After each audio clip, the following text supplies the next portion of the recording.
The email hit my inbox like a ghost from a nightmare I thought I'd buried. Application. Graphic designer, Caleb Winters. My heart stopped, the name slicing through a decade of carefully built walls, dragging me back to high school hallways where his voice once cut deeper than any knife. I'm Marcus Tate, 28, and I've clawed my way to creative director at Luminary Labs, a rising design firm in Seattle. My office overlooks Puget Sound, all glass and steel, a far cry from the fluorescent-lit hell of Lincoln High in Portland, where Caleb Winters made my life a living torment. Back then, I was the scrawny black kid with a sketchbook, too shy to fight back when Caleb and his jock posse mocked my art, my clothes, my quiet way of moving through the world. Faggot. He'd hiss, loud enough for the hallway to hear, his green eyes glinting with cruel amusement. I'd shrink, clutching my drawings, dreaming of a day I'd escape. Now here he was, begging for a job at my company. I leaned back in my chair, the Seattle skyline glittering through the window. Why now? Why here? Luminary was my sanctuary, a place where I'd built a team that valued creativity and kindness. Values Caleb had trampled over a decade ago. I could reject his application with one click, but curiosity, or maybe something darker, stayed my hand. I scheduled the interview. The cafe on Pike Street buzzed with late afternoon energy, but when Caleb walked in, the world narrowed to just him. He wasn't the broad-shouldered quarterback anymore. At 29, he was leaner, his brown hair slightly unkempt, his green eyes carrying a weight I didn't recognize. He wore a faded button-up, sleeves rolled up, and his hands fidgeted as he scanned the room. When he saw me, his face froze, then softened into something like shame. "Marcus," he said, voice low, almost breaking. "I didn't know you'd be the one interviewing me." I gestured to the chair across from me, my expression unreadable. "Sit. Let's talk about the job." He sat, shoulders hunched, and I caught the faint tremor in his hands. This wasn't the Caleb I knew. That Caleb swaggered. This one looked like he'd been running from something for years. I leaned forward, my voice steady but sharp. "Why Luminary? Why now?" He swallowed, eyes darting to the table. "I need this. I've been freelancing, barely scraping by. Your company's doing amazing things. I want to be part of it." His voice cracked on the last word, and I felt a pang, anger, pity, something I couldn't name. I flipped open his portfolio. The work was good, surprisingly so. Clean lines, bold colors, a style that could fit Luminary's vibe. But every page reminded me of the boy who'd torn my sketches to shreds in front of a laughing crowd. "You've got talent," I said, closing the folder. "But I need people I can trust. People who lift others up, not tear them down." His face paled. "I know what I did to you, Marcus. I was a kid, a stupid, angry kid. I'm not that guy anymore." I wanted to believe him. God help me, I did. But the scars he'd left weren't just memories. They were the reason I'd fought so hard to become the man I was. "Prove it," I said, sliding a test project brief across the table. "You've got 1 week. Impress me." That night I couldn't sleep. My apartment in Capitol Hill was quiet, save for the soft hum of the city outside. I poured a glass of wine and stared at the skyline, my mind replaying Caleb's nervous smile, his trembling hands. I'd built Luminary to be a place where people like me, queer, black, underestimated, could thrive. Hiring Caleb felt like inviting a wolf into my home. But there was something in his eyes, a flicker of remorse that gnawed at me. I called my best friend, Javier, a 30-year-old Mexican-American illustrator who'd been with Luminary since day one. "You're not seriously considering this guy, are you?" Javier's voice crackled through the phone, incredulous. He made your life hell, Marcus. I know, I said, swirling the wine. But what if he's changed? What if I'm the one holding onto the past? Javier sighed. You're too damn kind. Just watch your back. Okay? I hung up, my thoughts drifting to high school again. Caleb hadn't just bullied me for being black or queer. He'd zeroed in on my vulnerability, my quiet dreams. Yet here I was, considering giving him a chance. Was I being noble or naive? The next week, Caleb submitted his test project. It was stunning. A branding mock-up for a fictional eco-startup, vibrant and innovative. My team raved, unaware of his past. I called him back for a second interview, this time at the office. He arrived early, dressed sharper, but still carried that nervous energy. We sat in my office, the Puget Sound shimmering behind me. Your work's impressive, I said, leaning back. But this job isn't just about talent. It's about culture. Luminaries of family. We don't tolerate egos or cruelty.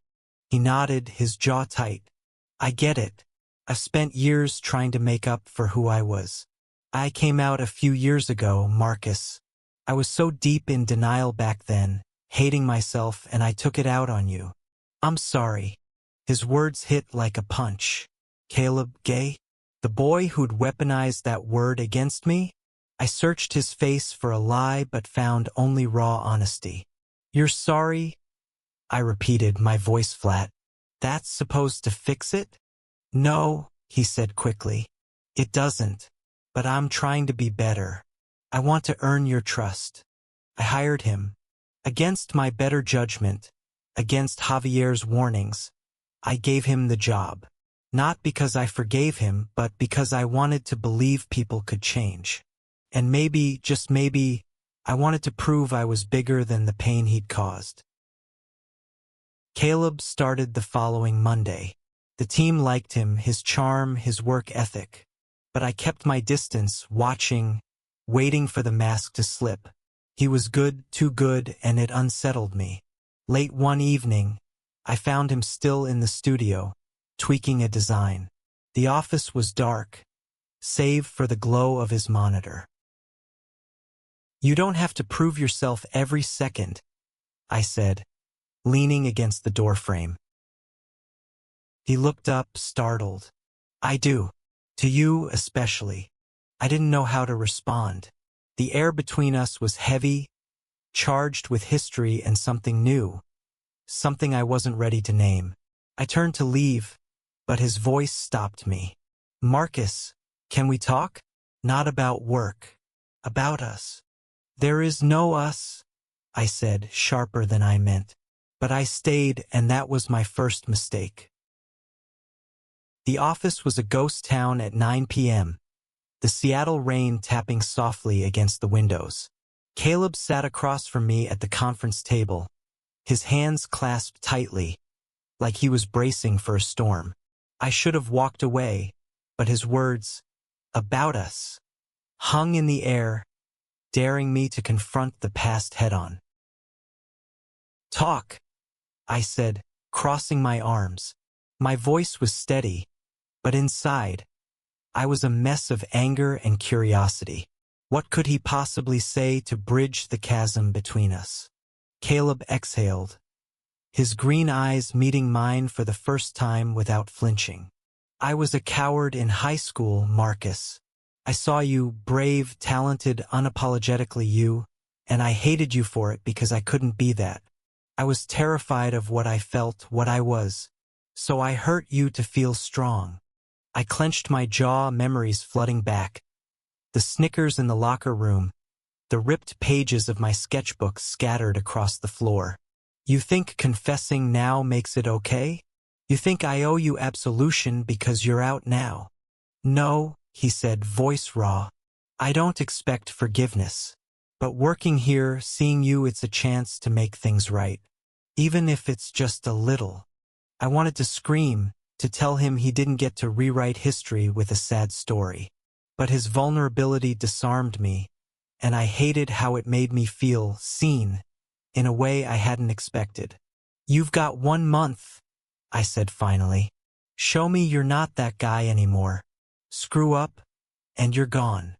Over the next few weeks, Caleb threw himself into his work. He was early every day, stayed late, and his designs were consistently brilliant. The team loved his ideas, his quiet humor. Javier, though, wasn't convinced. "He's playing you," he warned over lunch at a taco truck near the office. "Guys like that don't change. They just get better at hiding." I shrugged, but his words stuck. I watched Caleb closer, noticing the small things. The way he helped a junior designer with her mock-ups. The way he listened intently in meetings. The way his eyes lingered on me when he thought I wasn't looking. It was unnerving. The way he seemed to orbit me. Not with malice, but with something softer. Something I didn't trust. One evening, we were paired on a tight deadline pitch for a major client. A sustainable fashion brand. The office was empty, the city lights reflecting off the glass walls. We worked side by side, our laptops glowing, the air thick with unspoken tension. "You're good at this," Caleb said, breaking the silence as we finalized a logo. You make everyone better." I glanced at him, caught off guard. "Don't flatter me, Caleb. Just do your job." He smiled. A small, genuine thing that made my chest tighten. "I'm not. I see you now. The real you. And I'm sorry I didn't back then."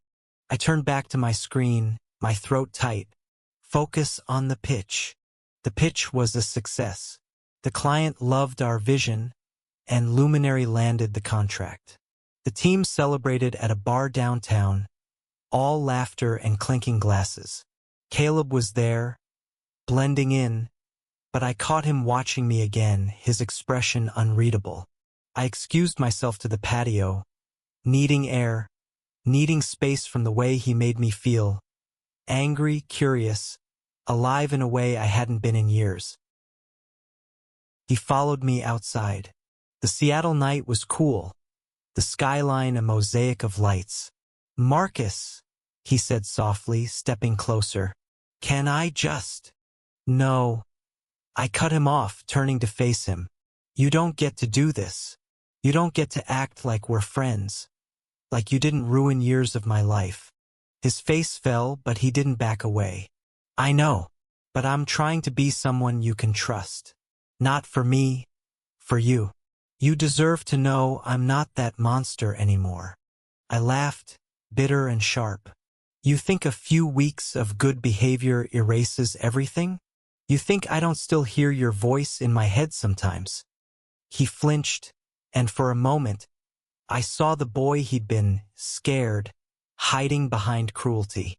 "I hear it too," he whispered. "My own voice, hating you, hating myself. I live with that every day." The honesty in his words cracked something in me. I wanted to hate him, but the man standing in front of me wasn't the bully I'd known. He was broken, trying to rebuild, and I hated how much I wanted to believe him.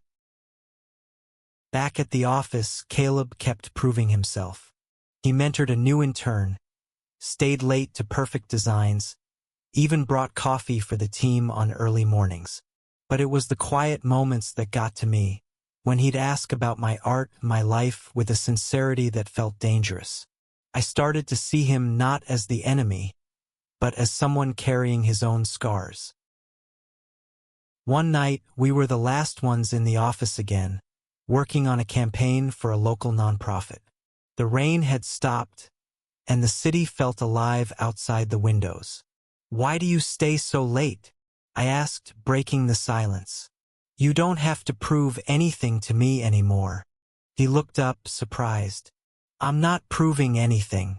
I just like being here, with you." My heart stuttered. I should have shut it down, but I didn't. Instead, I let the moment stretch, let his words settle into the space between us. And when he reached for my hand, tentative and unsure, I didn't pull away. His hand was warm, calloused, trembling just enough to betray his nerves. I froze, my pulse racing as Caleb's fingers brushed mine. The office silent except for the hum of the city outside. I wanted to pull away, to rebuild the walls he'd spent weeks chipping at, but something in his eyes, raw, unguarded, held me there. "Marcus," he said, barely above a whisper. "I don't expect you to feel anything but hate for me, but I need you to know I'm not that guy anymore. And I care about you." I yanked my hand back, the air between us electric with tension. "You don't get to say that," I snapped, standing so fast my chair scraped the floor. "You don't get to waltz in here, play nice, and act like you can rewrite what you did." "I'm not trying to rewrite it," he said, standing too, his voice steady but pleading. "I'm trying to live with it, and maybe, just maybe, show you I'm worth a second chance." I stormed out, my heart pounding. The Seattle streets were slick with rain, reflecting the neon signs of Capitol Hill. I walked aimlessly, trying to outrun the confusion Caleb had stirred in me. I'd spent years hating him, building a life where his cruelty couldn't touch me. Now he was unraveling it all with a touch, a look, a goddamn apology. The next day I avoided him. Luminary was buzzing with a new project, a campaign for a queer youth nonprofit, and I threw myself into it, hoping work would drown out the noise in my head. But Caleb was everywhere. In meetings, sketching ideas, his presence a constant pull. My team noticed my tension. Javier cornered me at lunch, his dark eyes narrowing. "You're off, man. What's going on with you and Caleb?" "Nothing," I lied, poking at my sandwich. "He's just complicated." "Complicated?" Javier scoffed. "He's a walking red flag. You're not falling for his sob story, are you?" I didn't answer. Javier didn't know about the hand-holding, the late-night talks. He didn't know how Caleb's vulnerability made me question everything I thought I knew about forgiveness, about myself. That evening, I found Caleb in the studio working on the nonprofit campaign. His sketches were stunning, vibrant, hopeful, capturing the resilience of queer youth. I stood in the doorway, watching him, my anger softening against my will. "Those are good," I said finally, stepping inside. He looked up, surprised, then smiled faintly. "Thanks. This project, it means a lot to me." "Why?" I asked, leaning against a desk. "Why this one?" He hesitated, then set down his pencil. "Because I wish I'd had something like this growing up. A place to feel safe, to figure out who I was without hating myself. I didn't have that, so I lashed out. At you, mostly." His words hit hard, echoing my own teenage years. Hiding, hurting, surviving. I wanted to stay angry, but I saw myself in his story, and it terrified me. "You hurt a lot of people, Caleb," I said quietly. "Not just me." "I know," he said, his voice breaking, "and I'll spend my life making up for it if I have to." Over the next few weeks, we fell into a fragile rhythm. Caleb was a model employee, but it was the moments outside of work that shifted something in me. A coffee run where he remembered my order, black, no sugar. A late-night brainstorming session where he laughed at my terrible puns. A quiet moment in the elevator when his shoulder brushed mine, and I didn't move away. I started to see him differently, not as the bully, but as a man carrying his own wounds. He told me about his life after high school. A football scholarship lost to injury, a family that disowned him when he came out, years of scraping by in a world that didn't care. His story didn't erase the past, but it gave it context, and I hated how much it softened me.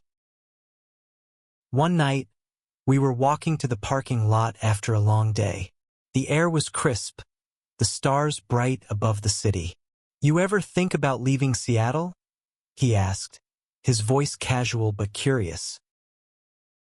Sometimes, I said, glancing at him, but this place it's home. I built something here. He nodded, his eyes on the ground. I never had that place to belong. Until now. My chest tightened.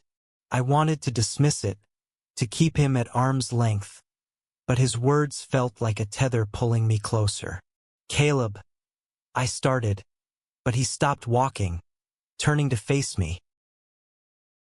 Marcus, I know I don't deserve you, not as a friend, not as anything, but I'm falling for you, and I can't pretend I'm not.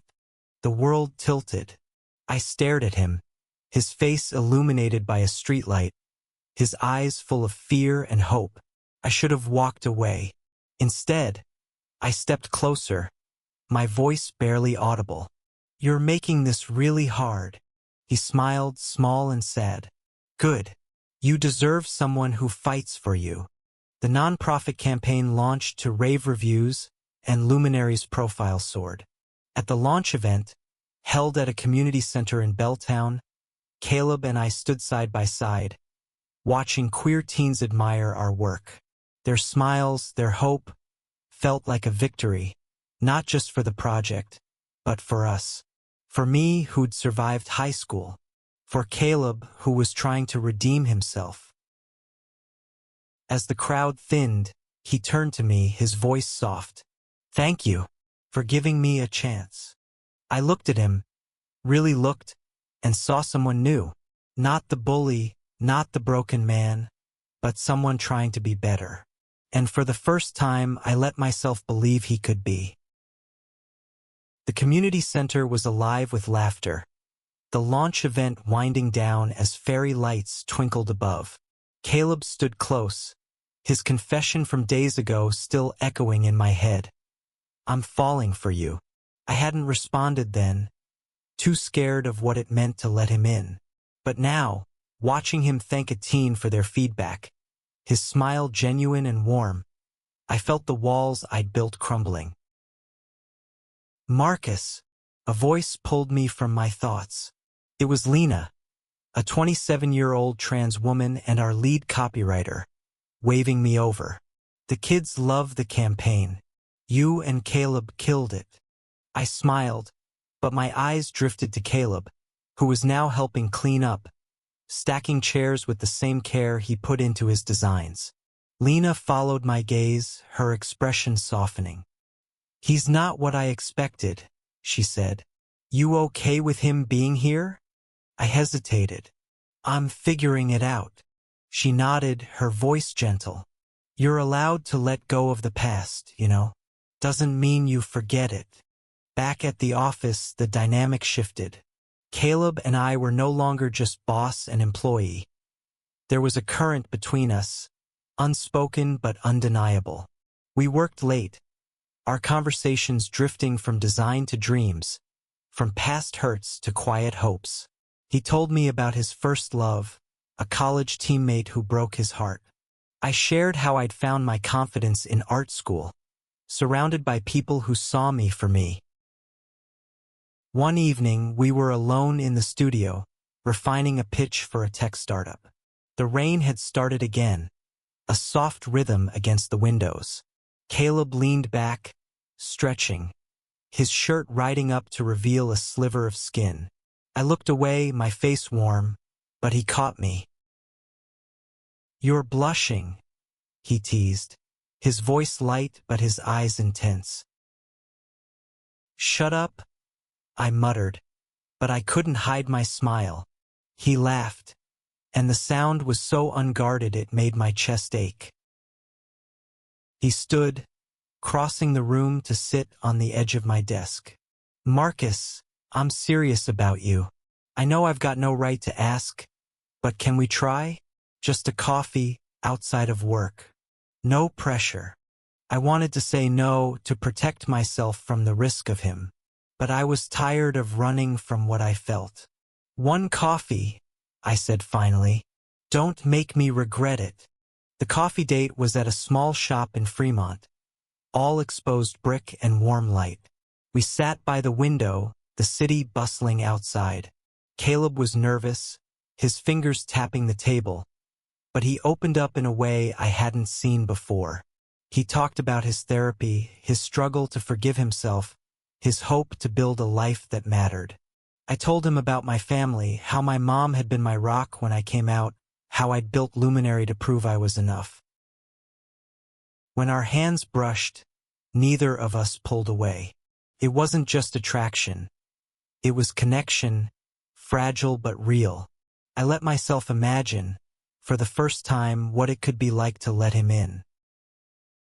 But the past wasn't done with us. The next day, an email landed in my inbox from an anonymous source with a link to an old high school blog. It was a post Caleb had written at 17, a cruel rant about freaks like Marcus Tate who didn't belong. My stomach churned as I read it, the words a reminder of the pain he'd caused. Attached was a note. "Do you know who you're working with?" I confronted him in my office, the printout shaking in my hand. "Explain this." Caleb's face drained of color. "Marcus, I forgot about that. It was a stupid blog I deleted years ago. I was a kid, angry and scared." Scared. I cut him off, my voice rising. "You think that excuses this? You wrote this while I was crying myself to sleep because of you." He stepped closer, his eyes pleading. "I'm not that person anymore. You've seen me, Marcus. You know I'm trying." "Do I?" I snapped, tossing the paper on my desk. "Or are you just good at pretending?" He looked like I'd slapped him. "I'll quit if you want. I don't want to hurt you again." I wanted to tell him to go, to end this before it broke me. But I couldn't. Not yet. "Don't quit," I said, my voice low. "But you need to prove this isn't who you are. For real this time." Caleb doubled down. He volunteered for every project, mentored the team, even started a diversity initiative for Luminary. But the blog post haunted me, a shadow over every smile, every touch. I kept my distance, wrestling with trust, with the part of me that wanted to believe in him. One night, he showed up at my apartment, unannounced, his face drawn. "I found out who sent the email," he said. "It was my ex. He's bitter, digging up my past to hurt me. I'm sorry you got caught in it." I stared at him, the city lights framing his silhouette. "Why should I believe you?" "Because I'm here," he said, voice breaking. "Because I'd rather lose everything than lose your respect." I let him in, not just to my apartment, but to the possibility of us. And that night, as we talked until dawn, I realized I wasn't just falling for him. I was choosing to. My apartment was quiet, save for the soft hum of the radiator and Caleb's steady breathing as he sat on my couch, his hands clasped tightly. We talked for hours, peeling back layers of pain and hope, and now, in the pre-dawn light, I felt something shift. I wasn't just letting Caleb in. I was choosing to heal, to believe in second chances, for both of us. "I don't know how to do this," I admitted, my voice barely above a whisper. "Trust you, after everything." He nodded, his green eyes steady. "I don't expect it to be easy, but I'm here, Marcus, for as long as you'll let me try." I wanted to believe him, and for the first time I let myself. We didn't kiss, didn't cross that line, but the space between us felt alive with possibility. When he left, the sunrise painting Seattle in gold, I felt lighter than I had in years. At Luminary, Caleb became indispensable. His designs were brilliant, his leadership quiet but powerful. The team loved him, and even Javier, ever skeptical, admitted he was not terrible. But it was the small things that got to me. The way he'd leave a sketch on my desk with a note, "Keep shining, Marcus," or how he'd listen when I talked about my dreams for Luminary, for myself. We started spending time outside work. Dinners in Capitol Hill, walks along the waterfront, moments where the past felt distant, overshadowed by the present. One night, at a jazz club in Pioneer Square, he took my hand under the table, his thumb tracing circles on my skin. I didn't pull away. Instead, I leaned closer, letting the music and his warmth anchor me. But trust is a fragile thing. When a new email arrived, a second anonymous attack, this time with photos of Caleb at a high school party, laughing as he mocked me, I felt the ground shift. The sender claimed Caleb was lying about his change, that he was still the cruel kid from Lincoln High. I showed him the email, my heart pounding. "It's not true," he said, his voice steady but his eyes desperate. "That was me then, not now. You know me, Marcus." "Do I?" I asked, the old wounds reopening. "Or am I just seeing what I want to see?" He stepped closer, his hands raised but not touching me. "You know me, the real me, the one who's been showing up every day trying to be better. I love you, Marcus. I'm not perfect, but I'm yours if you'll have me." The words hit like a tidal wave. Love. I wanted to run, to protect myself from the risk of him, but I was tired of running. "I need time," I said finally, my voice shaking, "to figure this out." He nodded, his face a mix of hope and fear. "Take all the time you need. I'm not going anywhere." I took a week off, retreating to a cabin in the Cascades.